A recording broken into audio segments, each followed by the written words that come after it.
The desert wind howled, sharp as a blade, as Jacob Henley stood on his porch, rifle in hand.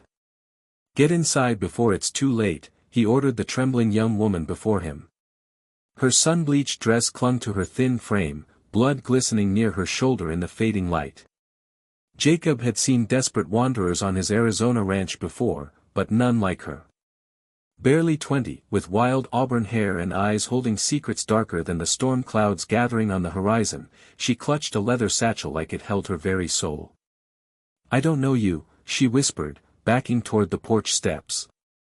"I don't know anyone anymore." Dust clouds rose in the distance, riders, moving fast. Jacob's weathered hands tightened on his rifle. 30 years in this godforsaken land had taught him to read danger like scripture, and this moment screamed trouble. "Name's Jacob," he said, voice steady. "Those men ain't coming for tea." She glanced at the dust, then back at him, trembling harder. "They killed my father. They killed everyone in Broken Creek." Her voice cracked. "I'm the only one who knows what they did." The wind carried the scent of rain and smoke. Jacob's jaw clenched. Broken Creek was 2 days' ride south. If it was gone, these weren't ordinary outlaws. Lightning flashed, revealing 6 or 7 riders, their horses lathered with foam, riding with purpose. "Ma'am," Jacob said, stepping aside and gesturing to his cabin door, "I don't care what's in that bag, but if you want to live, decide now whether you trust a stranger more than you fear what's coming." Her eyes flicked to the satchel, then to his face. Something in his gaze, haunted, like her own, made her choice. She bolted up the steps and inside as rain began to fall. Jacob followed, barring the door. Through the window, the riders were closer, steel glinting, faces hard. "What's in the bag?" Jacob asked, lighting an oil lamp as darkness swallowed the cabin. The woman, hunched in a chair, clutched the satchel tighter. "Evidence," she said. "Letters, documents, proof of what they did to my town." She opened it, revealing papers with official seals.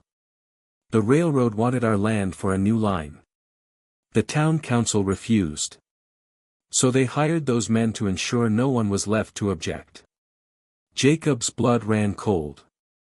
He'd heard whispers of towns vanishing, blamed on Apache raids or disease. But these papers, corporate orders for murder, made his stomach churn. "How many dead?" he asked quietly. 43, she said, tears cutting through the dust on her cheeks. "They came at dawn. Shot anyone who ran. Burned the rest in the church. I only escaped because I was in the hills, gathering herbs for my father's medicine." Torches flickered outside. The riders had stopped, likely camping to wait for daylight. "Why come here?" Jacob asked. "Why not the territorial capital?" Her laugh was bitter. "The governor's signature is on these papers. The railroad owns them all, judges, marshals, politicians. There's nowhere their money can't reach." Jacob studied the documents, realizing their weight. This wasn't just evidence of murder, it was proof of a conspiracy reaching the territory's highest powers. Anyone exposing it would be marked for death. "What's your plan?" he asked. "There's a newspaper man in Denver, Thomas Mackenzie," she said. "He's been investigating the railroad. If I can get these to him." 8 days hard ride through Apache country, Jacob cut in.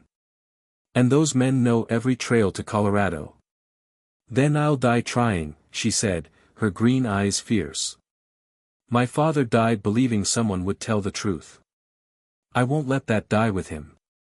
Jacob glanced at the distant fires. 6 armed men against 1 rancher and a terrified woman. The smart move was to turn her over, take the reward, and forget this. But the thought of Broken Creek, 43 souls trusting in justice, only to die, changed everything. At dawn, a shot shattered the kitchen window. "They found us," the woman, now calling herself Sarah Manifest, whispered from behind an overturned table. Jacob grabbed his Winchester, checking his ammunition. "Miss Manifest," a voice called, smooth and cold. "Send out the lady and the bag, and we'll let the rancher live." Jacob peered through a gap in the shutters. 7 men surrounded the cabin, rifles trained. Their leader, in a black duster with silver conchos, sat easy in his saddle. "That's Wade Brennan," Sarah whispered. "The railroad's enforcer. He gave the orders in Broken Creek." "You've got 1 minute, rancher," Brennan called. "The lady dies either way, but we might let you walk."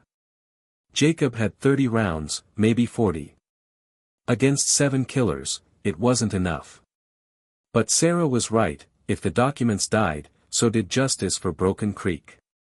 "There's a root cellar," Jacob whispered, nodding to a trapdoor under the rug. "Tunnel leads to the barn. You might reach my horse." "No," Sarah said. "I won't run.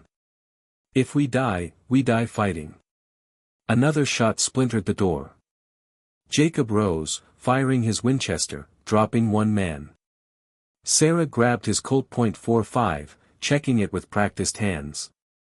"My father taught me to shoot," she said, answering his surprise. They fought like cornered wolves, trading shots with men who killed for coin. Bullets shredded the cabin, Jacob's coffee pot exploded, his mother's Bible disintegrated. But for every shot they fired, Brennan's men fired 10. Ammunition dwindled fast. "The barn's on fire," Sarah said, pointing to smoke billowing from the structure where Jacob's horse was trapped. Brennan's laughter rang out. "No place left to run. Come out, or we'll burn you like those church mice in Broken Creek."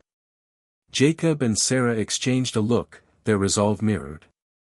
They were down to a handful of bullets, trapped in a burning cabin. Then Sarah noticed something through a bullet hole in the wall. "Look," she whispered. Jacob squinted and saw it, a small cross scratched into the silver conchos on Brennan's duster. "That's my father's work," Sarah said, voice breaking. "He was Broken Creek's silversmith. Brennan came to him to repair those conchos. Father marked every piece with that cross, said it deserved God's blessing." Jacob's mind raced. Her father had trusted Brennan, and that trust had led to his death. The documents weren't just evidence, they were a betrayal of that trust. "That tunnel," Jacob said. "It doesn't just go to the barn. It connects to an old mine shaft, comes up near the creek, 200 yards north." Sarah's eyes widened. "You could escape." "We could," Jacob said. "But one of us has to stay, keep them busy." They both knew what that meant. Before Sarah could argue, new hoofbeats thundered from the east. 3 men with territorial marshal badges crested the hill, horses sweating. Real lawmen, not railroad thugs. But Brennan saw them too. "Kill the witnesses," he barked. "Make it look like a range war." The marshals were cut down in a brutal crossfire, their badges useless. But their arrival gave Jacob his chance. He kicked open the back door, charging into the yard, Winchester blazing. He dropped 1 man, wounded another, and dove behind a water trough, drawing fire from the cabin. Sarah sprinted for the tunnel, satchel clutched tight. Brennan's rifle cracked, and blood bloomed on her shoulder, but she didn't fall. Spinning, she fired the Colt, her bullet grazing Brennan's hat, forcing him down. "The tunnel!" Jacob shouted, emptying his last rounds.